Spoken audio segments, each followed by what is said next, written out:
மற்றும் ஒரு நிகழ்ச்சியில் சந்திப்பதில் மகிழ்ச்சி. நான் கரு பழனியப்பன். நீங்கள் பார்த்துக் கொண்டிருப்பது இந்தியாவின் நம்பர் 1 டீலர் வசந்த் & கோ வழங்கும் Tamizha powered by KAG tiles. Special partner SPR சிட்டியின் மார்க்கெட் ஆஃப் இந்தியா, ஆதி வால்புட்டி மற்றும் ரத்னா ஃபேன் ஹவுஸ்.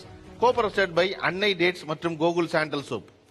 மனித வாழ்வு ஆசைகளால் நிரம்பியது. ஆனா மனித வாழ்வின் இலக்கு எதை நோக்கி அப்படின்னு பார்த்தா அந்த ஆசைகளை எல்லாம் துறப்பது என்பதுதான். நீங்க யாரை கூப்பிட்டு கேட்டீங்கன்னாலும் ஆசைகள் எல்லாம் துறந்து பறவையை போல ஒரு வாழ்க்கை வாழ்ந்தா எனக்கு ரொம்ப மகிழ்ச்சிகரமானதா இருக்கும். நான் இன்னைக்கு எந்த சேமிப்பும் இன்றி அன்னைக்கு என்ன தேவையோ இறைய தேடினா போதும். நான் ஒரு குஞ்சு பொறிப்பேன், அந்த குஞ்சுக்கு ரெக்க முளைச்சிட்டா அது அதுவே பறந்து போயிடட்டும், நான் வச்சு அதை வளர்க்க வேண்டியதில்லை. அப்ப வானமெங்கும் சுற்றி திரிந்து இலக்கற்று எல்லையற்று நான் பாட்டுக்கு இருக்க ஒரு வாழ்வு, பறவை வாழ்வு தான் நான் வாழ விரும்புறேன்னு சொல்லுவான். ஆனா அந்த பறவையே சாயந்தரம் தான் அடைவதற்கு சொந்தமா ஒரு கூடு கட்டி வச்சிருக்கு. எந்த இலக்குமற்ற பறவைக்கு ஒரு கூடு இருக்கு. அதை போல எல்லா ஆசைகளும் துறந்த மனிதனுக்கு ஒரு வீடு இருந்தா நல்லது.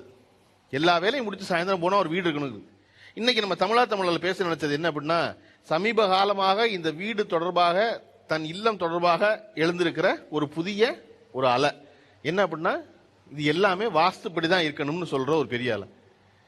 இன்னைக்கு 2 பிரிவா நம்ம பேச வந்தது என்னன்னா, வாஸ்துப்படிதான் இருக்கணும்னு சொல்ற ஒரு பிரிவினரும், இல்ல என் வீடு என்பது என் வசதிப்படிதான் இருக்கணும்னு சொல்ற ஒருத்தரும். வசதிப்படி வீடா வாஸ்துப்படி வீடாங்கிறத இன்னைக்கு நம்ம பேச நினைச்சது. இந்த வாஸ்து என்பது இன்னைக்கு அனைவரும் எல்லா இடத்துல நீக்கமர நிறைஞ்சிருக்கு. சொல்ல போனா வீடு வாங்க போறேன்னா, வீடு நான் சொல்றது பிளாட்ட, ஒரு அபார்ட்மெண்ட்டை வாங்க போறேன்னா எனக்கு வாஸ்துப்படி இருக்கணுமா வேண்டாமா நினைச்சா கூட என்னுடைய பில்டர் வாஸ்துப்படி தான் கட்டுறாரு இல்லையா? அக்கார்டிங் டு வாஸ்து தான் போட்டு விளம்பரமே வருது. வாஸ்துப்படி கட்டப்பட்ட வீடு தான் வருது. முதல்ல வாஸ்துனா என்ன நீங்க சொல்லுவீங்க? டு டிஃபைன் வாஸ்துனா என்ன சொல்லுவீங்க? வாஸ்து அப்படிங்கிறது வஸ்துக்களை பற்றி தெரிந்து கொள்வது. வஸ்துக்கள் அப்படின்னா உயிரற்ற பொருட்கள். உயிரற்ற பொருட்களை நாம் எப்படி பயன்படுத்த வேண்டும், வஸ்துக்களை தெரிந்து கொள்வது வாஸ்து. ஓகே. அண்டத்துல உள்ளதான் பிண்டத்துல இருக்கிறது சாஸ்திரம். பயங்கரமா இருக்கு பஞ்சே. அண்டத்துல இருக்கதான் பிண்டத்துல இருக்கா? ஆமா. இந்த பிரபஞ்சம் முழுவதும் இருக்கக்கூடிய அந்த தாக்கங்களுடைய இது ஒவ்வொரு ஜீவன்லையும் இருக்கு. அப்ப அந்த ஜீவனுக்கு வெட்ட வெளியில இருந்தா அதுக்கு வாஸ்து இல்லை. ஆனா ஒரு வீடுன்னு கட்டி அதுக்குள்ள நுழையும் போது இந்த சுழற்சியினாலையும் பிரபஞ்ச சுழற்சியினாலையும் வரக்கூடிய அந்த காஸ்மிக் வேவ், அந்த எனர்ஜி பாதிக்க கூடாது. வீடுன்னு சொன்னா அதுக்குள்ள தேங்கி தேங்கி தேங்கி போகும். அப்ப தேங்கி தேங்கி போறதுனால அந்த வீட்டுக்குள்ள குடியிருக்கக்கூடிய மனுஷனுக்கு மனம், புத்தி, உடல், ஆயுள், ஆரோக்கியம் எல்லாம் பாதிக்கும். அது பாதிக்காம இருக்கிறதுக்கு ஆதி காலத்துல நம்முடைய சித்தர்கள் இந்தந்த அளவுல இந்த வீட்டை கட்டினா, இந்தந்த திசையில கட்டினா அவங்களுக்கு அந்த பாதிக்காதுன்னு சொல்லி அந்த சாஸ்திரத்தை வகுத்து வச்சிருக்காங்க. அந்த சாஸ்திரத்துக்கு பேர் தான் வாஸ்து. வாஸ்து என்பது இந்த பிரபஞ்சத்துல இந்த பூமியானது 23.5 டிகிரி வடகிழக்கு சாய்வாக மேற்கிலிருந்து கிழக்கு நோக்கி தன்னைத்தானே சுற்றி சூரியனை சுற்றி வருகிறது. எது? பூமி பூமி.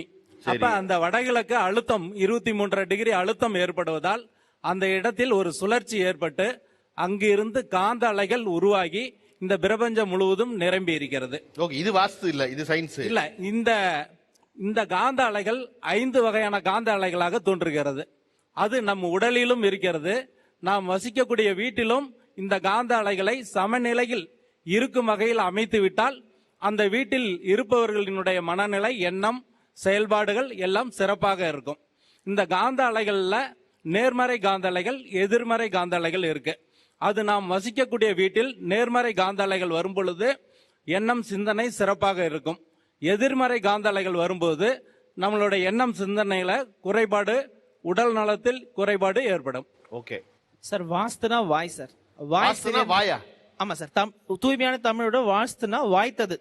வாஸ்துனா வாய். ஒரு வீட்டுக்கு வாய் என்பது வாசல். வாசல் செய்யறத எல்லாமே சரியா இருக்கும் சார். எப்படி மனுஷனுக்கு வாய் சரியா இருந்தா எல்லாம் சரியா இருக்க மாதிரி வாசல் செய்யறத எல்லாமே சரியா இருக்கும்.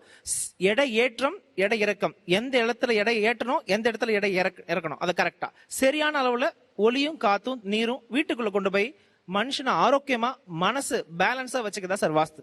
எதுக்கெல்லாம் வாஸ்து பார்ப்பது அவசியம்? இது எல்லாத்துக்குமே பார்க்கணும். அதாவது ஒரு வீடு கட்டுனா வீட்டுக்கு பாக்குறது கண்டிப்பா. அந்த காலத்துல அரண்மனைகள், கோவில்கள், அப்புறம் ஊர்ல நடுவுல ஊர் மக்களுக்கு கட்டுற வீடுகள், ஊர்ல குளம் அமைக்கிறது, திருமண மண்டபங்கள், இது மாதிரி எல்லாமே வாஸ்து பார்த்து செஞ்சோம்னா அந்த பிரபஞ்ச ஆற்றல் பூரா நமக்கு கண்டிப்பா கிடைக்கும். அப்ப வந்து அந்த செயல் வந்து நல்ல வெற்றியை கொடுக்கும். ஓகே, அது கண்டிப்பா நடக்கும் சார். அது இப்ப வாஸ்துப்படி கட்டணம் நீங்க எல்லாம் சொல்றீங்க இல்லையா, வாஸ்து ரொம்ப முக்கியம்னு. ஒன்னொன்னா புரியுற மாதிரி எனக்கு சொன்னீங்கன்னா நல்லது. ஏன்னா ஒரு வாசல் வந்து எந்த பக்கம் பார்த்திருந்தா நல்லது? என்ஜான் உடம்பிற்கு சிரசை பிரதானம் என்று சொல்லுகின்றோம். அப்போ ஒரு வாசல் அமைப்பு சரியாக அமைந்தால் அங்க வந்து பாசிட்டிவ் எனர்ஜி உள்ளே சென்று சிறப்பாக அமையும். அப்ப வடக்கு வாசலும் கிழக்கு வாசலும் சிறப்பாக அமையும். ஓகே, அதான் அப்படி ஒண்ணுன்னா இப்ப சமையலறை வந்து எந்த பக்கம் இருந்தா நல்லது? வாஸ்துப்படி சமையலறை வைக்க கூடாத பகுதி அப்படின்னு பார்த்தோம்னா தென்மேற்கு, கன்னி மூலை அப்படின்னு சொல்றது. ஏன்னா சாஸ்திரப்படி என்ன சொல்றாங்கன்னா, கன்னி மூலையில என்ன வைக்கமோ அது பெருகும் அப்படின்னு சொல்றாங்க. அதனாலதான் நம்ம கன்னி மூலையை வந்து நிறுத்தின்னு சொல்லுவாங்க. என்னென்ன பொருள் வைக்கிறோமோ அந்த இடத்துல வந்து அது வளரும் அப்படின்ட்டு. இப்ப நெருப்பு அப்படிங்கிறது வந்து நம்ம தேவைக்கு மட்டுமே பயன்படுத்துறோம். இப்ப வந்து எப்போ நம்ம தேவையோ தென்மேற்குல வைக்க வேண்டியது, தென்மேற்குல நம்ம என்ன வைக்கிறோமோ அது பெருகும். இப்போ உதாரணத்துக்கு நம்ம அதுல வந்து பூஜை அறை வைக்கிறோம் அப்படின்னா அங்க பூஜையோ விளக்கோ ஏற்றும் போது அந்த பிரகாசத்தன்மை அதிகமாகும். இப்ப பணப்பெட்டி வைக்கிறோம் அப்படின்னா பூஜை அறை எங்க வைக்கணும்? தென்மேற்கு பகுதியில் வைக்கலாம். அப்படி இல்லாட்டினா வடகிழக்கு பகுதி ஈசானத்துல வைக்கலாம். வடகிழக்குல வைக்கலாம். ஈசானத்தில் ஈசன் குடியிருப்பான் அப்படின்னு சாஸ்திரம் சொல்றது.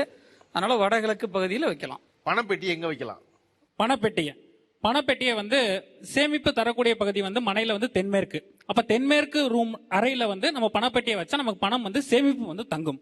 ஓகே, தென்மேற்குல பணப்பெட்டி வைக்கணும். ஓகே, படுக்கை அறை எந்த பக்கம் இருக்கலாம் சார்? தென்மேற்குல படுக்கை அறை வரலாம் சார். தென்மேற்கு அறையில வந்து நம்ம சொத்து பத்திரம், பணம், நகை, பொருள் எல்லாமே அது வந்து நிலத்துக்குரிய பகுதியா நம்ம சொல்றோம். அதாவது நிலத்துல தான் நம்ம படுத்து தூங்க முடியும். அதே வந்து நீர் பகுதியிலயோ அக்னியிலயோ நம்ம படுக்க மாட்டோம், வாயு மூலையில படுக்க மாட்டோம். இது தென்மேற்கு வந்து படுக்கை அறை அமைப்பதற்கான சிறந்த இடம் சார். ஓகே, கழிப்பறை எங்க வைக்கலாம்? கழிப்பறை வடமேற்கு வைக்கலாம் சார். அந்த ஒரு இடத்துல மட்டும்தான் வடமேற்கு வைக்கலாம். மத்த உள்ள இருக்க ரூம்ஸ், சின்ன சின்ன ரூம்ஸ் இருக்கு இல்லையா, அதுல வந்து அந்த ஒவ்வொரு ஸ்கொயருக்கு அந்த இடத்துக்கு நார்த் வெஸ்ட்ல வைக்கலாம் சார். அந்த இடத்துக்கு சௌரியமா அதை வச்சுக்கலாம். ஓகே, வேற இது தவிர ஒரு வீட்டுல இப்ப முக்கியமா இதெல்லாம் பார்த்துட்டோம். படுக்கையறை பார்த்தாச்சு, பணப்பெட்டி எங்க வைக்கணும் பார்த்தாச்சு, சமையலறை பார்த்தாச்சு, வாசல் பார்த்தாச்சு.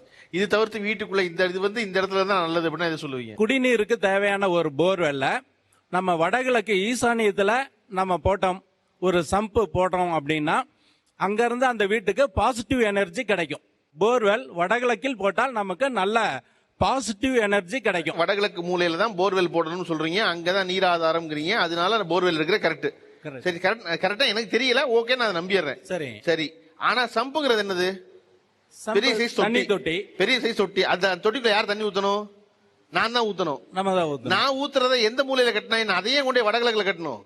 பூமியினுடைய அமைப்பு வடகிழக்கு தான் பள்ளம், தென்மேற்கு மேடாக இருக்க வேண்டும் என்பதுதான் இந்த பிரபஞ்சத்தினுடைய அமைப்பு. நல்லது. ஆமா, படிக்கட் சார் ரொம்ப முக்கியமான இடம். படிக்கட் வந்து நீங்க நார்த் வெஸ்ட் வடமேற்கு வைக்கலாம், தென்கிழக்கு வைக்கலாம், தென்மேற்கு வைக்கலாம். வடகிழக்குல படிக்கட் கண்டிப்பா வரக்கூடாது சார்.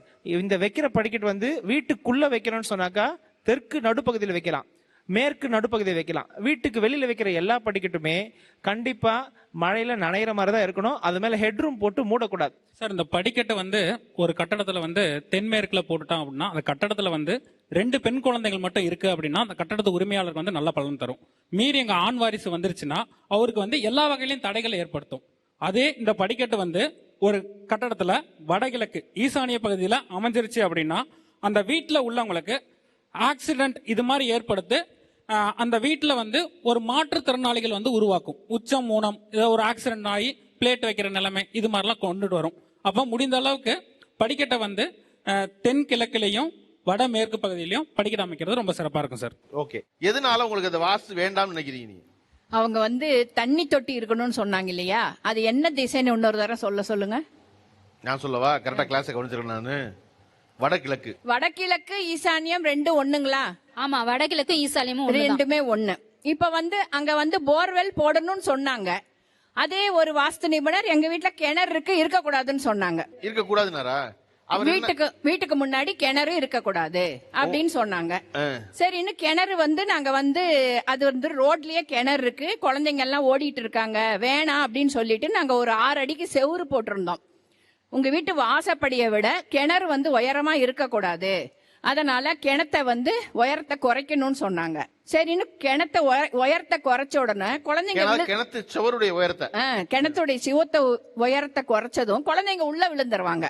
குழந்தைங்க உள்ள விழுந்துருவாங்கன்னு சொல்லிட்டு அதுக்கு ஒரு வலை போட்டு மூடணும்.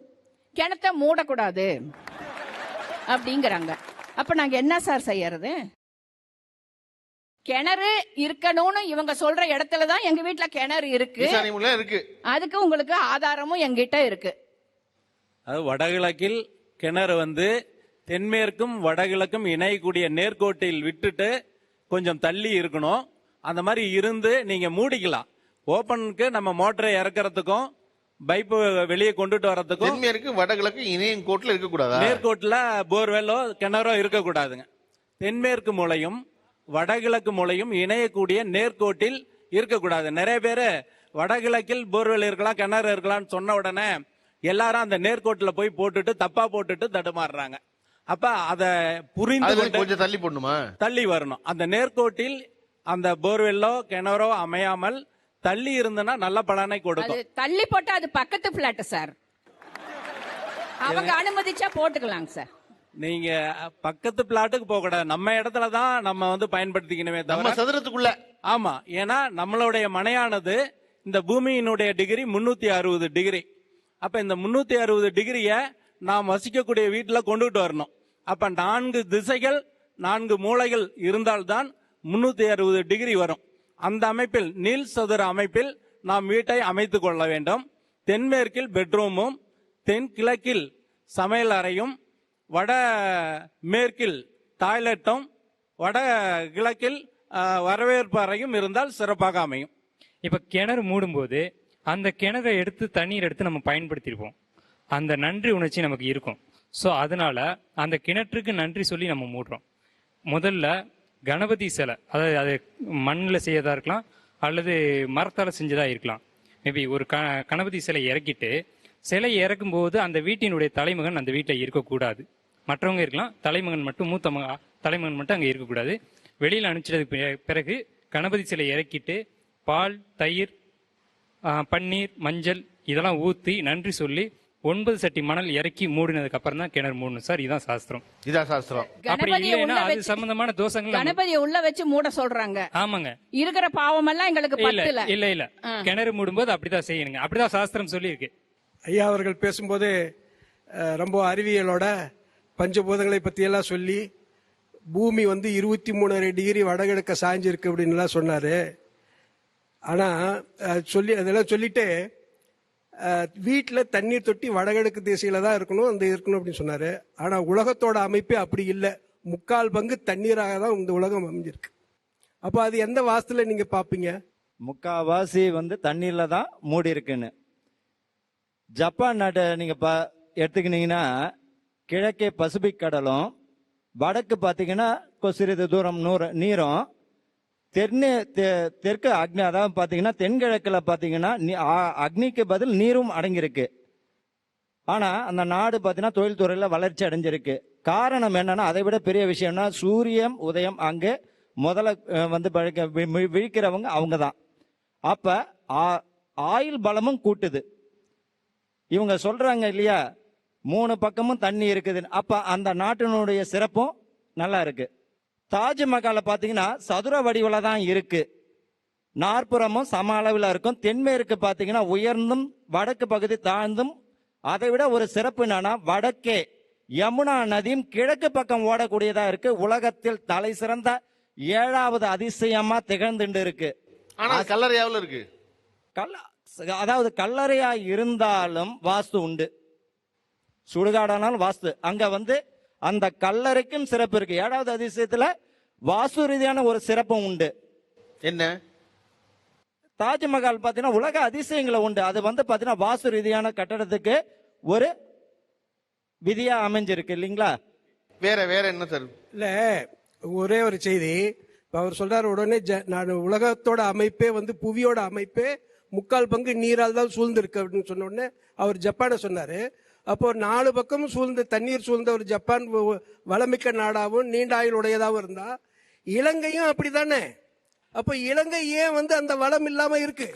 இல்ல, இந்த பூமியே 4 பக்கமும் நீர் இருக்குன்றீங்க. ஆனா தென்கிழக்கு பகுதியானது எந்த அளவுல இருக்கு? அது சம அளவிலேயே கிடையாது. சம அளவிலேயே கிடையாது. சரி, ஜப்பான் மாதிரி இருக்கு சார். சிம்பிள் கேள்வி கேட்டுருவோம். ஜப்பான் மாதிரி எந்தெந்த நாடெல்லாம் வாஸ்துப்படி ரொம்ப பிரமாதமா இருக்கு?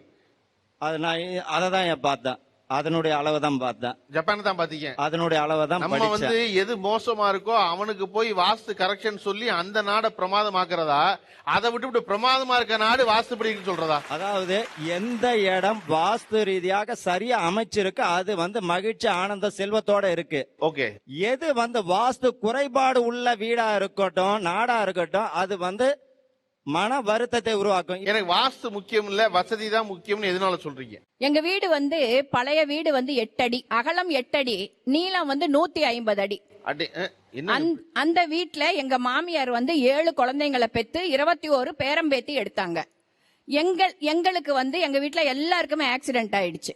உடனே ஒருத்தர் வந்து இந்த வீடு இருக்கக்கூடாது நீங்க, அதனால அகலம் எவ்வளவு இருக்கோ அது மாதிரி 2 பங்கு தான் நீளம் இருக்கணும், இந்த மாதிரி இருக்கக்கூடாது, வீடு மாத்துங்கன்னு சொன்னாங்க. ஓகே. அப்படி கணக்கு இருக்கா? 2 மடங்கு தான் இருக்கணும். ரொம்ப அதிகமா இருந்தாலும் தப்பு இல்லாம இருந்ததுன்னா ஒன்றும் பண்ணாது. அதாவது நீள் சதுர அமைப்புல இருந்ததுன்னா ஒன்றும் பாதிப்பு வராது. அந்த நீள் சதுர அமைப்புல எந்த கார்னராவது மூளைகள் பாதிக்கப்பட்டால், வெட்டுப்பட்டாலோ அல்லது ஆர்ச் மாதிரி வந்தாலோ ஆக்சிடென்ட் விபத்தை கொடுக்கும். அப்ப இந்த நீள் சதுர அமைப்புல எந்த கார்னர் வெட்டுப்பட்டாலும் அதுக்குள்ள பாதிப்பை கொடுக்கும். உதாரணத்துக்கு வடகிழக்கு பகுதி வெட்டுப்பட்டால் விபத்துகளை கொடுக்கும். வடமேற்கு பகுதி பாதிக்கப்பட்டால் கோர்ட் ஸ்டேஷன் வம்பு வழக்கு பிரச்சனை கொடுக்கும். தென்கிழக்கு பகுதி அக்னி பகுதி வெட்டுப்பட்டால் 2 தார அமைப்பையும் கடன்களில் அந்த வீடு ஜப்தியாகும். தென்மேற்கு பகுதி வெட்டுப்பட்டால் நோயால், தீராத நோயால் ஆஸ்பத்திரி செலவு அவர்களுக்கு இருக்கும். போதை பழக்கத்துக்கு அடிமையாயிடுவாங்க. அப்ப இந்த மாதிரி ஒவ்வொரு பகுதியும் கார்னரும் வெட்டுப்படாமல் 90 டிகிரி அமைப்பில் நீள் சதுர அமைப்பில் ஒரு வீடு அமைந்து விட்டால் எந்த பாதிப்பும் வராது. உதாரணத்துக்கு பாத்தீங்கன்னா திருப்பதி பெருமாள் கோயில கூட எடுத்துக்கலாம். தென்மேற்கு கோபுரம் மலைகளால் உயர்ந்தும் வடக்கே வந்து பாத்தீங்கன்னா குளமும் இருக்கு. ஈசானியத்துல பாத்தீங்கன்னா அதாவது ஈசானியம் தலங்கள் எல்லாமே ப்ராப்பரான அந்த மெத்தடாலஜி யூஸ் பண்ணி தான் பண்ணிருப்பாங்க. அந்த இடம் செல்வ செழிப்போட இருக்குது. எல்லா கோயில்களுமே பாத்தீங்கன்னா தென்மேற்கு மூலை வந்து ஒரு கன்னி மூலை விநாயகரை வச்சிருப்பாங்க. தென்மேற்கு மூலையில பாத்தீங்கன்னா ஒரு கன்னி மூலையில விநாயகர் பெருமான் 5 அடி உயரத்துக்கு வச்சிருப்பாங்க. அதனுடைய ஆற்றலானது பிரம்மஸ்தானத்துல வரும் மூலவர். அங்க இருந்துதான் பக்தர்களுக்கு பாத்தீங்கன்னா பிரபஞ்ச சக்தி படி நமக்கு கேட்கின்ற சக்திகளை கொடுக்கும். அதுவும் வாஸ்து முறைப்படி தான் எல்லா திருக்கோயிலும் அமைஞ்சிருக்கும். அதனால நம்மளுடைய தமிழகம் பாத்தீங்கன்னா வளமான பூமியா இன்னும் வாழ்ந்துகிட்டு இருக்கு. எல்லா கோவில்களும் வந்து வாஸ்து அமைப்பு கூட வந்து இருக்கிறது கிடையாது. உதாரணத்துக்கு வந்து இன்னைக்கு மதுரை மீனாட்சி கோயில் எடுத்துக்கிட்டீங்கன்னா, மதுரை மீனாட்சி அம்மனுக்கும் சொக்கநாதருக்கும் கோவில் இருக்கு. மதுரை மீனாட்சியை பாக்குற அளவு சொக்கநாதர் வந்து இன்னைக்கு யாரும் போய் அதிகம் பாக்குறது கிடையாது. மதுரை மீனாட்சி மட்டும் பாத்துட்டு வந்துறாங்க. இது என்ன காரணம் அப்படின்னு கேட்டீங்கன்னா, மதுரை மீனாட்சிக்கு நேர் கிழக்கு வந்து குளம் இருக்கு. அதே சொக்கநாதருக்கு வந்து தென்கிழக்கு அக்னி மூலையில குளம் இருக்கு. அதனால வந்து அவரு வந்து ஃபேமஸ் ஆகல. இது வடக்கு அந்த கிழக்கு பக்கம் வந்து பள்ளம் மருந்து அந்த குளம் சரியான இடத்துல இருக்கிறதுனால இந்த கோவில் வந்து ஃபேமஸ் ஆகிருக்கு. அப்போ நீங்க சொல்றபடி எல்லாம் ப்ராப்பரா கட்டின ஒரு வீடு இருக்குன்னு வச்சுக்கோங்களேன். எங்க அப்பா, அண்ணா, தம்பி 3 பேர் இருக்காங்கன்னா எல்லாருக்குமே ஒரு வகையான அடிக்ஷன் ப்ராப்ளம். அவர் சொன்ன மாதிரி இந்த இடத்துல இது கரெக்டா இல்லைன்னா குடிப்பழக்கம் எல்லாம் வந்துரும் அப்படின்னு சொல்றாங்க. அப்ப அந்த மாதிரி கரெக்டா இருக்க ஒரு வீட்டுல போய் எங்க அப்பா அம்மா எல்லாம் நான் உங்களை போய் ரீஹாபிலேஷன் சென்டர்லயே போட தேவையில்லை, இந்த மாதிரி ஒரு வீட்டுல எடுத்துட்டு போய் அவங்களை போட்டாலே அவங்க குடிப்பழக்கம் எல்லாம் அவங்களுக்கு போயிரும். நீங்க சொன்னீங்க ரீஹாபிலிட்டேஷன் சென்டருக்கு போனாங்க, எங்க அப்பா இப்படி மாதிரி இருந்தாரு சரியான்ட்டு. உங்க வீட்டினுடைய அமைப்புல வடகிழக்கு வந்து ப்ராப்ளமா இருக்கும்போது, ஈசானியம் ப்ராப்ளமா இருக்கும்போது இந்த குடித்தன்மைகள், ஆல்கஹால் அடிக்ஷன்லாம் அதிகமா இருக்கும். அதுவும் வடகிழக்கு தானா?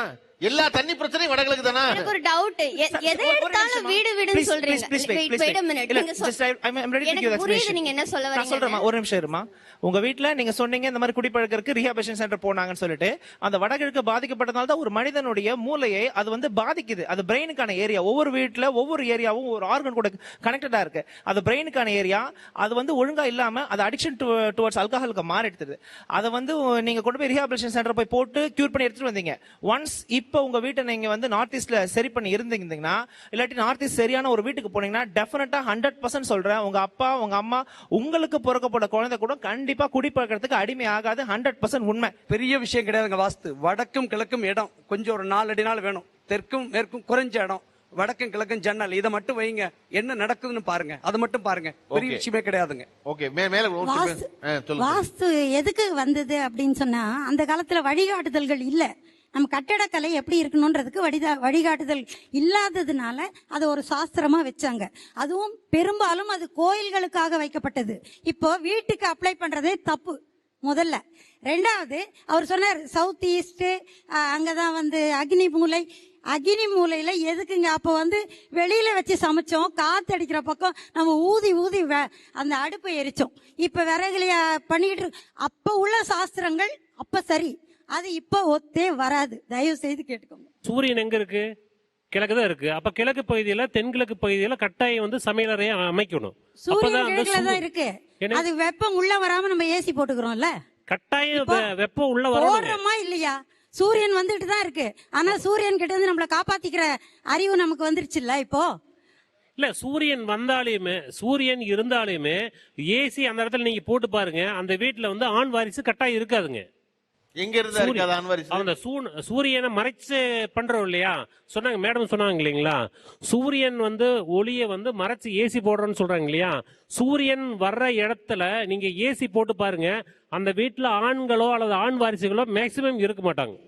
இப்ப நான் வாஸ்து பார்த்தேன், அதனால ஒரு பலனும் இல்லை. அம்மா சொன்னாங்கல்ல, அதெல்லாம் ஒண்ணு கிணறெல்லாம் மாத்தி இதெல்லாம் ஒண்ணு வேலைக்கு ஆகல அப்படின்னா, அது போல வாஸ்துவால ஒண்ணு நான் பலனடையில, நான் வசதி தான் முக்கியம் நினைக்கிறேன் அப்படின்னு யார் சொல்லுவீங்க? சார் படிக்கிற இடத்துல கூட வாஸ்து பாக்குறாங்க சார். அதனால கொஞ்சம் கூட அக்செப்டே பண்ணிக்க முடியல. நீங்க பாத்தீங்களா? என் தம்பி வந்து சரியா படிக்க மாட்டாங்க. அதனால வந்து எங்க பாட்டி போய் கேட்டுட்டு நீ வந்து இந்த டைரக்ஷன்ல உட்கார்ந்து படி, நீ கண்டிப்பா ரேங்க் ஹோல்டரா வருவேன்னு சொல்லிட்டு அப்படி எல்லாம் சொன்னாங்க வீட்டுக்குள்ள. ஆமா, வீட்டுல வந்து இந்த டைரக்ஷன்ல உட்காரு. படிக்கிறதுக்கு வந்து ஈசானிய திசையில உட்காரணும், வடகிழக்கு.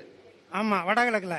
இன்னொரு திசை வந்து தென்மேற்குல உட்காரணும், கன்னிமூலை. தென்மேற்குல உட்கார்ந்து படிக்கணுமா? படிக்கணும். தென்மேற்குல உட்கார்ந்து எந்த திசையை பார்க்கணும்? வடக்கு பார்த்து படிக்கிறது ஃபர்ஸ்ட், கிழக்கு பார்த்து படிக்கிறது செகண்ட் ரேங்க்.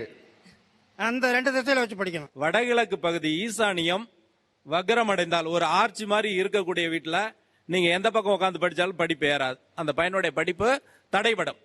வடகிழக்கு பகுதி பாதிக்கப்பட்டால் அந்த வீட்டுல படிக்கக்கூடிய வயதில் உள்ள பையன் படிப்பு தடைபடும். வேற யாராவது வேற கருத்து படிப்பு சொன்னா அந்த மாதிரி கொடுங்க. சார் எல்லா விஷயத்துக்குமே வாஸ்து இருக்கு சார். எப்படி உட்காந்து சாப்பிடணும், எப்படி படுக்கணும், எப்படி படிக்கணுங்கிறதுக்கு எல்லாத்துக்குமே வாஸ்து இருக்கு சார். படிக்கிறப்ப வந்து அந்த வடகிழக்கு பகுதியில ஈசானியத்துல கிழக்கு பார்த்து பாயில உட்காந்து படிச்சா வந்து அவங்க சிறப்பா படிப்பாங்க, ஞாபக சக்தி அதிகமாகும். பாயில உட்காரணும், பாயில உட்காந்து படிக்கணும். ஓகே, டேபிள் டாப் கம்ப்யூட்டர் தான் வச்சிருந்தாங்கன்னா தரையில உட்கார்ந்துடணும். தரையில பாயில விரிச்சு பாயில உட்காந்து படிக்கிறப்ப உங்களுக்கு ஞாபக சக்தி அதிகமாகும். அது அதிகமாகும். ஓகே, இப்ப சாப்பிடுறது வந்து வடக்கு பார்த்து உட்காந்து யாரும் சாப்பிடக்கூடாது சார். செரிமான கோளாறு வரும் வடக்கு பார்த்து உட்காந்து சாப்பிட்டா. எதை பார்த்து உட்காரணும்? கிழக்கு பார்த்து உட்காந்து சாப்பிடுறது சிறப்பு சார். ஏன்னா சூரிய ஒளி வந்து நம்ம மேல படுறப்ப செரிமானத்துக்கு சூரிய ஒளி ரொம்ப முக்கியம் சார். அதனாலதான் நம்ம பகல்ல சாப்பிடுறோம், நைட்ல சாப்பிடுறது இல்ல சார். ஓகே சார், இவங்க சொல்றாங்கல்ல சார், இதேலாம் தான் என் தம்பியும் ஃபாலோ பண்ணாங்க. இன்னுமே அவங்க கம்மி ரேங்க் தான் எடுத்துட்டு இருக்காங்க. நான் வந்து அப்படி எதுவுமே பண்ண மாட்டேன். எனக்கு என்னோட கம்ஃபர்ட் ஜோன் எவ்வளவு அமைதியா இருக்குன்னு சொல்லிட்டு அவ்வளவுதான் பாப்பேன் தவிர்த்து என் கிளாஸ் நான் எப்படி கவனிக்கிறேன், அதை நான் எவ்வளவு ஞாபகம் வச்சுக்கிறேன், அதை நான் எப்படி நான் வந்து இம்ப்ளிமெண்ட் பண்றேன் எக்ஸாம்ல, அது மட்டும் தானே தவிர்த்து இந்த டைரக்ஷன்ல தான் உட்காந்து இப்படி படிச்சாதான் நல்லா படிப்போம்னு கிடையவே கிடையாது. நான் எவ்வளவு ஞாபகம் வச்சு படிக்கிறேனோ எப்படி நான் எழுதுறேனோ அதுல மட்டும் தானே இருக்கு தவிர்த்து நான் வந்து இப்படி எல்லாம் உட்கார்ந்தாதான் நான் ஃபர்ஸ்ட் ரேங்க் எடுப்பேன் அப்படிலாம் கிடையாது. அவன் ரேங்க் ஹோல்டர் அப்படிதான் நீ கண்டிப்பா ஆகுவேன் மாதிரி சொன்னாங்க. அவன் ரேங்க் ஹோல்டர்லயே வரல. நான் அப்படி எல்லாம் எதுவுமே பார்க்கல. நான் ரேங்க் ஹோல்டர். இப்ப என்னுடைய நண்பர் வந்து வாஸ்து சாஸ்திரம் சொல்லிட்டு வீடு கட்டினாருங்கய்யா. சரி, வீடு எல்லாம் சூப்பரா அருமையா கட்டிட்டு இது பண்ணிட்டு ஒரு வருஷம் தான் இருந்தாரு, இறந்துட்டாருங்கய்யா. புது வீட்டுக்கு போயா? புது வீட்டுக்கு போயிட்டு இப்ப அவர் வாஸ்து பார்த்தாரு, நானும் தான் என் கூட இருந்தேன். எந்த வயசுல? எந்த வயசுல? 43ங்கய்யா. அவர் இறக்கும் போது என் உடம்பு முடியாம இருந்தாரு அவரு? இல்ல, நல்லா தான் இருந்தாரு, ஆரோக்கியமா தான் இருந்தாரு. திடீர்னு ஒரு ஹார்ட் அட்டாக் மாதிரி வந்து இறந்துட்டாரு. ஸோ வாஸ்து சாஸ்திரப்படி தான் கட்டினாரு, நானும் தான் கூட இருந்தேன், எல்லாமே கூட இருந்து கிட்ட இருந்து பண்ணோம், இறந்துட்டாரு சார். அப்ப உங்க வாஸ்து சாஸ்திரம் என்ன சார் சொல்ல போகுது இதுக்கு? சார், அப்ப வந்து அவங்களுக்கு வடகிழக்கு மூலையில வந்து பாதிப்பு இருக்கும் சார். அந்த மனையில ஏதாவது ஒரு அந்த மூளை வந்து கட்டாயிருக்கும். அப்படி ஆனா கண்டிப்பா அந்த வீட்டுல இருக்க குடும்ப தலைவருக்கு ஹார்ட் அட்டாக் வரும். வடகிழக்கு மூளை பாதிச்சதுன்னா ஹார்ட் அட்டாக் வரும். அது மட்டும் இல்ல சார், எந்த ஒரு வீட்டுல நிலப்படி வீட்டுக்குள்ள போற நிலையில வந்து ஆர்ச்சி மாதிரி வச்சு கட்டினாங்கன்னா அந்த வீட்டு பெண்ணுக்கு கண்டிப்பா யூட்ரஸ் ப்ராப்ளம் வரும். யூட்ரஸ் ரிமூவே பண்ணிடுவாங்க. குழந்தை பாக்கியம் இருக்கவே இருக்காது. இது நான் அடிச்சு சொல்லுவேன். எத்தனை பேர்னாலும் நீங்க கேட்டு கேட்குங்க. நீங்க யார் யாருக்கு ப்ராப்ளம் இருக்கோ அவங்க கிட்ட நீங்க போய் டெஸ்ட் பண்ணி பார்த்தா அவங்க வீட்டுல ஆர்ச் மாதிரி கட்டிருப்பாங்க. கண்டிப்பா அப்படிதான் இருக்கும் அந்த நிலப்படி. இதெல்லாம் கண்டிப்பா வாஸ்துல கண் கூட பார்த்தது இது. இப்ப இந்த மாதிரி வாஸ்து வீடு கட்டப்பட்டு நீங்க சொல்றது மாதிரி எல்லாமும் சரியான இடத்துல வந்து அமைஞ்சிட்டா அது சரிதான். தென்கிழக்குல வந்து சமையலறை சொன்னீங்களா? தென்கிழக்கு சமையலறை. ஓகே, தென்கிழக்கு சமையலறை. தென்மேற்கு வந்து படுக்கையறையா? தென்மேற்கு படுக்கையறை. தென்மேற்கு மூலை வந்து பணப்பெட்டி வைக்கிற இடம். வடக்கு வந்து வாசலா தான் நல்லது. வடமேற்கா சொன்னீங்க கழிப்பறை கட்டுறது. வடமேற்கு. இப்படி ஒருவேளை இதுவெல்லாம் அமைஞ்சிட்டா நல்லது. ஒருவேளை அமையலைனா அதுக்கு வந்து ஒரு மாற்று இருக்குல்ல, அப்படி மாற்றா வந்து இப்ப வந்து ஆரம்பிச்சதா அந்த வாஸ்து மீன் வரை இருக்கு. அதாவது இந்த வாஸ்து மீன் என்பது வாஸ்து சாஸ்திரத்தில் குறிப்பிடவில்லை. வாஸ்து சாஸ்திரத்துல வேற எதெல்லாம் குறிப்பிட்டிருக்கு? வாஸ்து மீன் என்ற அமைப்பு கிடையாது. இல்லவே இல்ல. ஓகே, அந்த மாதிரி எதெல்லாம் தற்காலிகமா புதுசா, அதாவது வாஸ்துல சேர்க்கப்பட்ட அசசரிஸ் எதெல்லாம் நம்ப கூடாது? இப்படி இப்ப வாஸ்து மீன் நம்ப கூடாதுங்கிற ஒரு புது செய்தி. இந்த வாஸ்து மீன் அப்படிங்கறது வந்து சைனால இருந்து அவங்க மூலமாக இங்க வந்தது ஒண்ணு.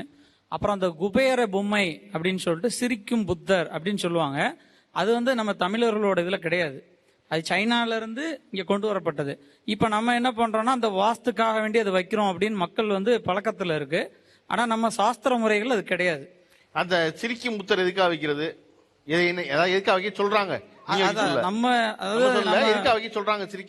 செல்வ செழிப்பு ஏற்படும், அவர் வந்து எப்படி சிரிச்சுட்டு இருக்காரோ அது போல நமக்கு சிரிப்பா இருக்கும். ஆனா அப்படிலாம் இருக்காது. சைனால வந்து அவங்க வச்சிருக்காங்க, அது அவங்களுடைய மரபுப்படி வச்சிருக்காங்க. அந்த மாதிரி வேற என்ன நம்ப கூடாது சார்? இதையும் தாண்டி கிறிஸ்டல்ஸ் நிறைய இருக்கு. பிளாக் டர்மினல் கிறிஸ்டல் இருக்கு, ரோஸ் கிறிஸ்டல் இருக்கு, குவார்ட்ஸ் கிறிஸ்டல் இருக்கு, காப்பர் இருக்கு, எனர்ஜி ஹார்மனைசர் இருக்கு, அதுக்கப்புறம் கிளிங்கிங் பெல்ஸ் இருக்கு, ஃபெங்ஸி டாட்டாஸ் இருக்கு, முக்காவாசி ஜாப்பனீஸ் ஃபெங்ஸி வாஸ்துஸ் இருக்கு. இந்த எல்லா பொருளுமே சைக்கோ சிம்பலைசேஷன் தான் சார்.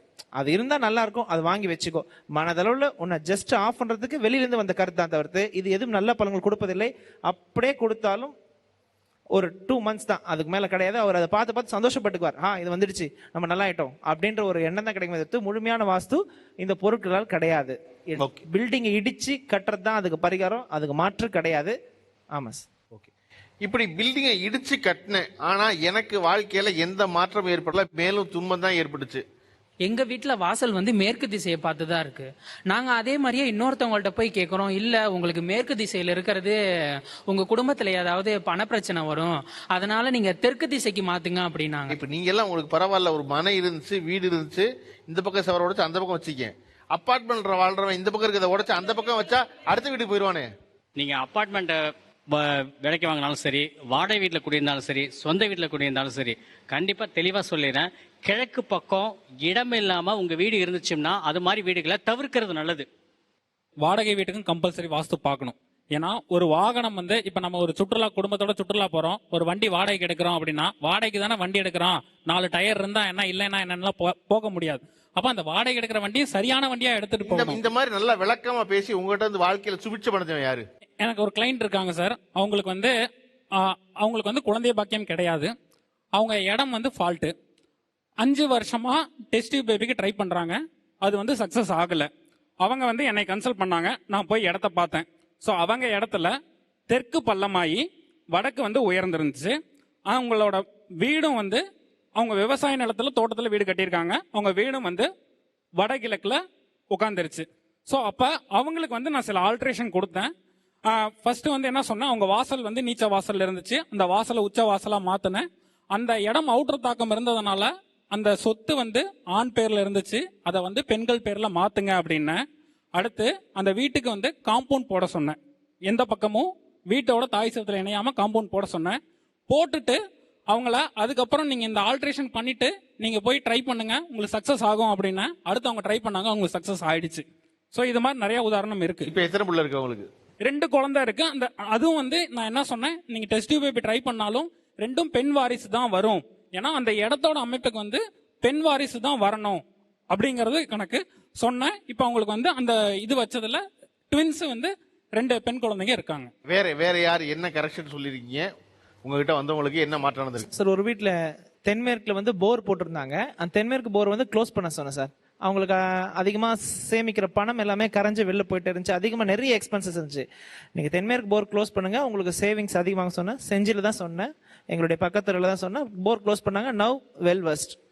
கோடிக்கணக்கில் இல்லைனா கூட ஒரு லட்சக்கணக்கில் இருக்குது. அதிக அளவுக்கு நான் வாஸ்துவ சொல்லல, லிமிட்டான விஷயத்துக்கு கண்டிப்பா கொடுக்கும். ஓகே, திருமணம் அப்படின்னு பார்த்தாங்கன்னா திருமணத்துக்கு 100% நான் ரிசல்ட் கொடுத்துட்டு இருக்கிறேங்க.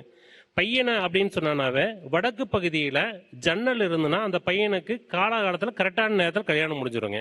கிழக்கு பகுதியில ஜன்னல் இருந்துச்சு அப்படின்னா பெண் குழந்தைகளுக்கு சீக்கிரமா திருமண வயசில் திருமணம் நடந்துருங்க. 100% மேக்ஸிமம் தான் நான் கேரண்டியிலே மேக்ஸிமம் கட்டாய கேரண்டி கொடுக்க முடியுங்க. ஓகே, வேற யாரு? நான் இந்த மாற்றம் சொன்னேன், அதனால அவர் வாழ்க்கையில ரொம்ப சிறப்பா வந்தாங்கன்னு சொல்லுவீங்க. என்னுடைய நண்பர் ப்ரொடியூசர், அவர் எனக்கு ஒரு பிரச்சனை, நீங்கள் என்னோட இடத்த பாருங்கன்னு சொன்னார். போய் பார்த்தேன். கிழக்கு வாசல் தான் இருந்தது, நீச்ச பகுதியில் வாசல் இருந்தது. அடுத்தது அந்த தென்கிழக்கில் ஒரு போர்வெல் போட்டு வாட்டர் டேங்கும் சம்பும் அங்கேயே கட்டியிருந்தாங்க. அப்போ இது ரெண்டும் என்ன ஆகுனாக்கா கோடிக்கணக்கில் லாஸ் ஆகி ஜப்தி பண்ணக்கூடிய அளவுக்கு வந்துருமே அப்படின்னு சொன்னேன். இவன் எனக்கு பல கோடி நஷ்டமாயிடுச்சு, இப்போ நான் இதிலிருந்து மீண்டு வரணும், என்ன பண்ணுறதுன்னு கேட்டார். வாசலை உச்சப்பகுதிக்கு மாற்ற சொன்னேன். அந்த சம்பையும் போர்வெல்லையும் க்ளோஸ் பண்ணிட்டு ஈசானிய பகுதியில் போர்வெல்லையும் வாட்டர் டேங்கையும் சம்பையும் அமைக்க சொன்னேன். அவர் இப்போ அந்த பல கோடி நஷ்டத்துல இருந்து மீண்டு இப்போ பல கோடிக்கு அதிபதியாக வந்துட்டார். இந்த மாதிரி வாஸ்துவா பல விஷயங்கள் சொன்னாங்க, ஆனா இப்படி எனக்கு எதுவுமே நடக்கல அப்படின்னு நான் சொல்லுவேன். வாஸ்து சாஸ்திரம் பார்த்து தானே வீடு கட்டணும். இந்த திருவண்ணாமலை இருந்து போய் கல்லு எல்லாம் எடுத்து வச்சு ஒன்னு வாஸ்து பார்த்து தான் கட்டணும். நம்ம வசதிக்கு ஏற்கிறது தான் வீடு. வாஸ்துக்காக நம்ம பார்த்தா நம்ம தான் அதுல நெகட்டிவ் மூழ்கி நமக்கு கெட்டதுதான் நடக்கும் அப்படின்னு சொல்லிட்டு நாங்க 2வது டைம் மாத்தி அப்படியே தான் இருந்தோம். அதுக்கப்புறமே நல்லா தான் இருக்கும். அவங்க சொன்னதை வாஸ்துன்னு சொல்ல கேட்டோம் பாருங்க, அப்பதான் எங்களுக்கு பிரச்சனையா இருந்துச்சு. அப்ப ஒண்ணுமே கேட்காம நல்லதான் இருக்கும். ஓகே, வாஸ்துக்கா எவ்வளவு செலவு பண்ணிருப்பீங்க? வாஸ்துக்கா எப்படி இருந்தா ஒரு 2.5 லட்சம் 3 லட்சம் கிட்ட செலவு பண்ணி. ஏன்னா இந்த வாசல் மூட சொல்லிட்டாங்க சார். மூட சொல்லிட்டு திருப்பி நீங்க செவத்தை இடிச்சு நீங்க அங்க வாசல ஓபன் பண்ணுன்னு சொன்னாங்க. அந்த மாதிரி எல்லாம் அதை லாக் பண்ணிட்டு திருப்பி இதுக்கு ஆள்லாம் கூப்பிட்டு எல்லாம் பண்ண சார். சார் சொன்னாங்க எல்லாம் வாஸ்துப்படி தான் பார்த்து பண்ணேன்னாங்க. வாஸ்துப்படி அவங்க சொல்லியிருப்பாங்க. அதுக்கப்புறம் அவங்களோட தேவைக்காக கட்டடத்துல எக்ஸ்ட்ரா சில விஷயங்களை பண்ணியிருப்பாங்க. அதனால கட்டடம் தப்பா இருக்கும். ஏன்னா ஒரு வாஸ்து நிபுணர் கட்டடம் முன்னாடியே ஒரு பிளான் பண்ணி தராரு, என்ன பண்ணணும் அப்படின்னு நடைமுறை சொல்றாரோ அந்த நடைமுறை இல்லாம அவங்களோட தேவைக்காக சில விஷயங்கள் கட்டடத்துல பண்ணிருப்பாங்க. அதனால தொந்தரவுகள் ஏற்படுத்தியிருக்கும். ஓகே, வேற யாரு? மாமனார் பில்டிங் கன்ஸ்ட்ரக்ஷனா ஒர்க் பண்றாரு. அவரும் இந்த வாஸ்துவம் எல்லாம் பார்த்து எல்லாருக்கும் வீடு தான் கட்டி கொடுக்கறாரு. அவரும் இங்க பின்னாடி தான் உட்காந்துட்டு இருக்காரு. எங்க இருக்காரு? பின்னாடி எல்லோ ஷர்ட். நீங்க எத்தனை வருஷமா வீடு கட்டிட்டு இருக்கீங்க? இப்போ நான் தனிப்பட்ட முறையில் 15 வருஷமா ஒர்க் பண்ணேன் சார். ஓகே, அந்த 15 வருஷமா நம்ம லோக்கல்ல ஒரு 100 வீடுக்கு மேலே கட்டி முடிச்சிருக்கிறேன். அதில் பெரும்பான்மை வாஸ்து பார்க்காத தான் நான் கட்டிக்கிறேன். அதான் எல்லாம் நல்லா இருக்கிறாங்க. அதான் வாஸ்து பார்த்து கட்டுற வீடு உள்ள பட்ஜெட்டில் தான் இருக்கிறாங்க அவங்க. அது வாஸ்து குறையா இல்லை அவங்களுடைய குறையா அது இல்லை தான். ஓகே, அந்த வாஸ்து மேல பெரிய நம்பிக்கை இல்லாம உங்க சௌரியத்துக்கு வீடு கட்டுற ஆள் நல்லா பிரமாதமா தான் இருக்காங்க. வாஸ்துன்றது ஒரு சும்மா ஒரு இதுதான்.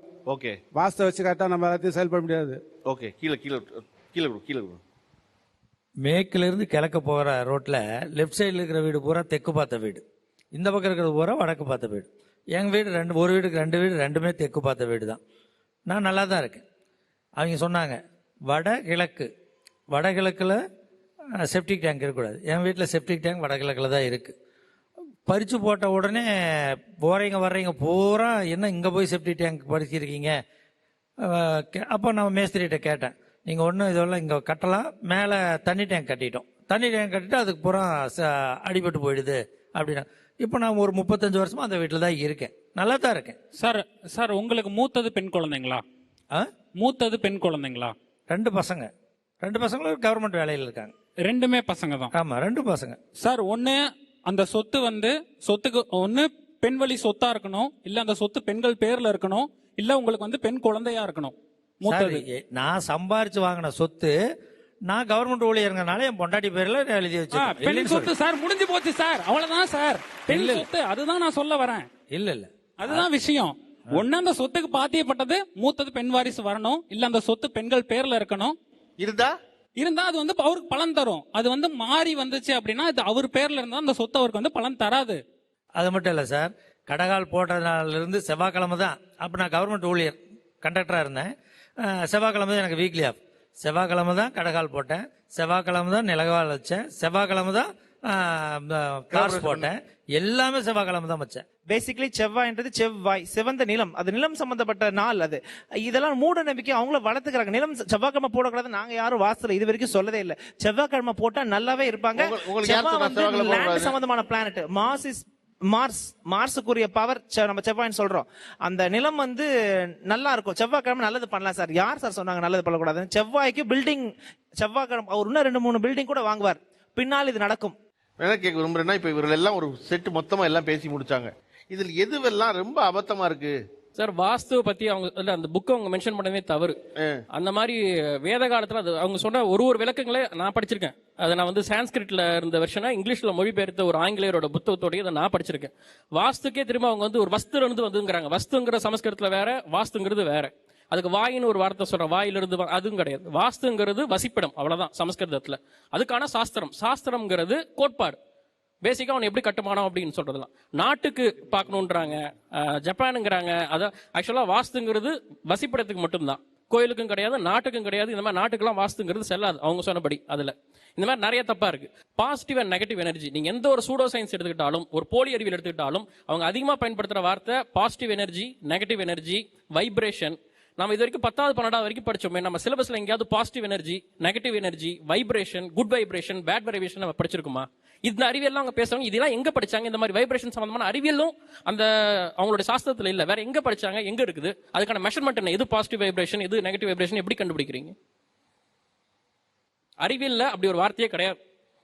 காஸ்மாலஜியில் யூஸ் பண்ற பாசிட்டிவ் நெகட்டிவ் வைப்ரேஷன், டார்க் எனர்ஜிங்கிறது வேற. மனிதர்களுக்கு பூமிக்குள்ள ஒரு பேட்டரி தொட்டிங்கன்னா, ஒரு ஒரு கடிகார பேட்டரி எடுத்துக்கிட்டு மேல பாசிட்டிவ் தொட்டா பாசிட்டிவ் அன்னைக்கு நல்லது நடக்கும், பேட்டரியோட மைனஸ் தொட்டா அன்னைக்கு மைனஸ் நடக்கும் சொல்ற மாதிரி இருக்கு. அது அறிவியலால வைக்கப்பட்ட பெயர். அந்த இடத்துக்கு பாசிட்டிவ் பதிலா ஒரு ஆல்பா ஒரு பீட்டான்னு வச்சிருந்தாங்கன்னா அது மாதிரி இருக்கும். அது தெரியாம பாசிட்டிவ் நெகட்டிவ் ஒன்று வச்சதால பாசிட்டிவ்னா வந்து நல்லது, நெகட்டிவ்னா கெட்டது நாம் அசன் பண்ணிட்டு அதுக்கு பின்னாடி ஒரு பெரிய வியாபாரம் ஆயிடுச்சு. அவ்வளவுதான். இன்னொன்னு ஒரு இன்ஸ்டிடியூஷனைஸ்டா இல்ல, இவங்ககிட்ட வந்து ஒரு ஆர்கனைஸ்டா. இப்போ ஒரு டாக்டர் வராங்கன்னா ஒரு பேராசிட்டமால் கேட்டா யாரை கேட்டாலும் அதுல இருக்க காம்பனண்ட்டும் ஒன்னா சொல்லுவாங்க. இப்போ ஒரு ஈக்குவல் டைம்ஸ் ஸ்கொயர் விளக்கம் கேட்டா அதுக்கான ஆதாரங்கள், இப்போ ஒரு தியரி ஆஃப் ரிலேட்டிவிட்டியோ ஒரு சார்பியல் கோட்பாடு கேட்டா 94 ஐன்ஸ்டீன் வெயிட், இது எல்லாரும் ஒரு பேப்பரா சொல்லுவாங்க. இப்போ வாஸ்து சாஸ்திரம் நீங்க யார் யார் எதில் படிச்சுன்னு கேட்டா ஒவ்வொருத்தரும் ஒன்னு சொல்லுவாங்க. ஒவ்வொருத்தர் இவங்க சொல்ற எல்லாமே ஒவ்வொருத்தருக்கும் ஒரு மாதிரி டிஃபர் ஆகும். அதே மாதிரி ஏன் இதுல பிரச்சனை என்னன்னா, இப்ப நாங்க சார்ந்து வரோம், இதனால பாதிக்கப்பட்டவங்களுக்கு அடுத்த கட்டமா நஷ்டீடோ இல்ல இது மாதிரி ஒரு ஷூரிட்டி கிடையாது எதுலுமே. ஒரு டாக்டர் போறாரு, அவர் முன்னாடி வந்து ஒரு கலரா வச்சிருக்காரு, உங்களுக்கு இந்த வியாதியா, மஞ்சள் கலர் போட்டா சரியாவும் நம்புறேன், போட்டு பாருங்க அப்படின்னு சொல்ல முடியுமானா சொல்ல முடியாது. இங்க முறைப்படுத்தப்பட்டதா இருக்கு எல்லாமே. ஆனா இவங்கள்ட்ட அந்த மாதிரி முறைப்படுத்தப்பட்டதே எதுவுமே கிடையாது. அப்படிங்கறதால இதை நம்பி செய்யறதுக்கு அப்படிங்கிறது ரொம்ப தயக்கமான ஒண்ணு. ஓகே, வாஸ்துன்றது ஒரு கடல் மாதிரி. யார் யார் எந்தெந்த பக்கத்தை தோட்டமோ அந்தந்த இடத்துல கிடைக்கும். அவங்களே தான் சொன்னாங்க உலகம் பூரா 3/4 மேல தண்ணி இருக்குன்னு சொல்லி. நான் எந்த பக்கத்து பக்கம், நான் இப்ப கன்னியாகுமரி பார்த்தா கன்னியாகுமரியில இருக்கேன். நான் அரபிக்கடல் பார்த்தா அரபிக்கடல், நான் வங்காள விரிகுடா பார்த்தா அதுதான் எனக்கு தெரியும். நான் அந்த டேஸ்ட் தான் சொல்லுவேன். உங்களுக்கு திருநெல்வேலி சார். ஓகே. அப்படி இருக்கும்போது அவங்க வந்து நாங்க எங்கெங்க யார் யார் என்னென்னதை படிச்சிருக்கோமோ, அதாவது பெரிய ஜோதிடம் சார், அது வேதம். அது வேதத்துல இருந்து விஸ்வகர்மான்றவர் சொல்லி எழுதி வந்ததுல பல இது தவறி வந்து நமக்கு கிடைச்சிருக்கு. அதை பொக்கிஷமா எங்களுக்கு எங்க குருமார்கள் எவ்வளவு கொடுத்தாங்களோ அவ்வளவு நாங்க கத்துருக்கோம். நாங்க கத்துக்கிட்டதை நாங்க வந்து நடந்து போற வழியில நாங்க வந்து அனுபவிச்சிருக்கோம். இங்க பள்ளம் இருக்கு விழுந்துடாதேன்னு சொல்றோம். கேட்கறதும் கேட்காததும் உங்க இஷ்டம். நீங்க வந்து உள்ள விழுந்துதான் போவேன், நீ என்ன சொல்றது முட்டாள்தானம்னா நீங்க போய் விழுந்து வாங்க. அதை பத்தி எங்களுக்கு ஒண்ணும் இல்ல. கேக்குறதுனா கேளுங்க. ஆமா சார். கேட்கலனா போங்க. இதை நாங்க பிசினஸ் ஆக்கல, அவங்க தேடி வந்தாதான் நாங்க சொல்றோம். நாங்களா வந்து நீங்க வாங்க இது செய்யலைன்னா அவ்வளவுதான் அப்படின்லாம் நாங்க சொல்லல. நாங்க சொல்றோம், அதை அவங்க வந்து கேட்டு வந்தா நாங்க அதுக்கு அவங்களுக்கு பதில் சொல்றோம். அப்படித்தானே செய்யறோம் சார். ஓகே, அதான் சொல்றேன். வாஸ்து என்பது நம்ம சொல்ற மாதிரி ஒரு 30 வருஷத்துக்கு முன்னாடி கேட்டிருக்கோமா அப்படின்னா கேட்டது இல்ல. நம்ம ஒரு மனையடி சாஸ்திரம் கேட்டிருக்கோம், வீட்டு நீல அகலம் கேட்டிருக்கோம், இத்தனை அடியில் இருக்கணும் இத்தனை இருக்கணும் கேட்டிருக்கோம். அதையுமே நிறைய பேர் ஃபாலோ பண்ணது இல்லை. காரணம் அவ்வளவுதான், நிலம் இருக்குன்னா அதில் என்ன பண்ண முடியும்? வேணா பின்னாடி இடம் விட்டதா விட்டுக்கலாமே ஒழிய வேற ஒன்றும் செய்ய முடியாது. இந்த ஒரு 30-40 ஆண்டு காலத்துல தான் அதிகமா இதை கேட்கிறோம். எது இங்க சரி அப்படின்னா நீங்க ஒண்ணு நம்புறீங்க, நாங்க நம்ப தயார் தான், எல்லாருமே எல்லாத்தையும் நம்ப தயார் தான். இதுக்கு ஒரு ஒழுங்குபடுத்திருக்கீங்களா? நான் பாட்டுக்கு இருக்கேன் வீட்டுல, நீங்க வர்றீங்க வீட்டை இடிங்கிறீங்க, இடிச்சதுக்கு அப்புறம் நடக்கலைன்னா உங்களை என்ன செய்யறதுங்கிறதா எங்களுக்கு இருக்க கேள்வி. இது சயின்ஸான்னு சொல்லி ஆரம்பிச்சபடி இது சயின்ஸாவே இருக்கட்டும் தான் நாங்கள் நினைக்கிறோம், இருந்துட்டு போகுது. ஆனா அதை பேட்டர்னைஸ் பண்ணுங்க, வாங்க ஒழுங்குபடுத்துவோம், சரி பண்ணுங்க. இதுக்கப்புறம் இது வந்து இது நடக்கலையா என்னை கேளுங்கன்னு சொல்லுங்க. இது இல்லாட்டினா அது இல்லாட்டினா இது இல்லாட்டினா சொல்லும் பொழுதுதான் இது சிக்கலாகுது, பயமாகுது. இதற்கு நேரம் செலவழிக்க முடியாம இதுல கவனத்தை சிதற விடாம தான் பார்த்த வேலையே ஒரு வேலையை பார்த்துட்டு இருக்கான்ல அவன் ரொம்ப நல்லா இருக்கான், அதை சொன்னா நீங்களும் ஒப்புக்கொள்றீங்க. அவ்வளவு பேர் மேல இருக்க ஐயாவில இருந்து கீழே இருக்க ஐயா வரையும் எல்லாரும் என்ன சொல்றாங்கன்னா ஆமா உழைப்பு தான் முக்கியம் அப்படிங்கலாம் நிக்குது. அப்படிங்கும்போது நல்லா பாருங்க. ஆனா பாவம் பைபிள்ல பயமுறுத்தாதீங்க. நிகழ்ச்சியில் சிறப்பாக பங்காற்றியவர்களுக்கு கௌரா பதிப்பக வழங்கும் ரூபாய் 4000 மதிப்புள்ள புத்தகங்கள் பரிசளிப்பு வழக்கம். இந்த பக்கம் வந்து வாங்க, உங்களுக்கு தான் அந்த பரிசு.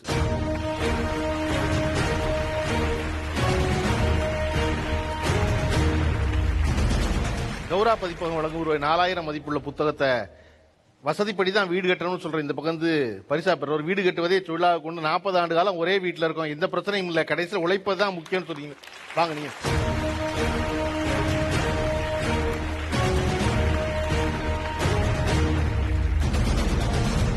அன்னை டேட்ஸ் வழங்கும் ஒரு கிஃப்ட் ஆம்பரை பரிசா பெறுறது ஐயா உங்களுக்கு.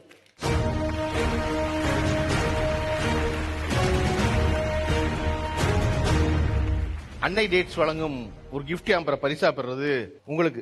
வாங்க.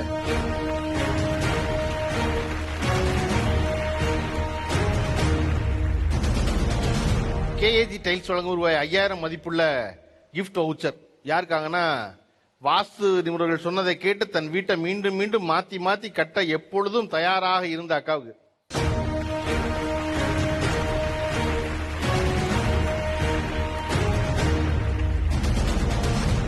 நிகழ்ச்சியில் கலந்து கொண்ட அனைவருக்கும் அன்பும் நன்றியும். மீண்டும் அடுத்த வாரம் சந்திப்போம், வேறு தலைப்பில் சந்திப்போம். நீங்கள் பார்த்துக் கொண்டிருந்தது இந்தியாவின் நம்பர் 1 டீலர் வசந்தன் கோ வழங்கிய Tamizha powered by KAG tiles. Special partner SPR சிட்டியின் மார்க்கெட் ஆஃப் இந்தியா, ஆதி வால்பட்டி மற்றும் ரத்னா ஃபேனோஸ், கோப்ரோசெட் பை அன்னை டேட்ஸ் மற்றும் கோகுல் சாண்டல் சோப். மீண்டும் அடுத்த வாரம் சந்திப்போம்.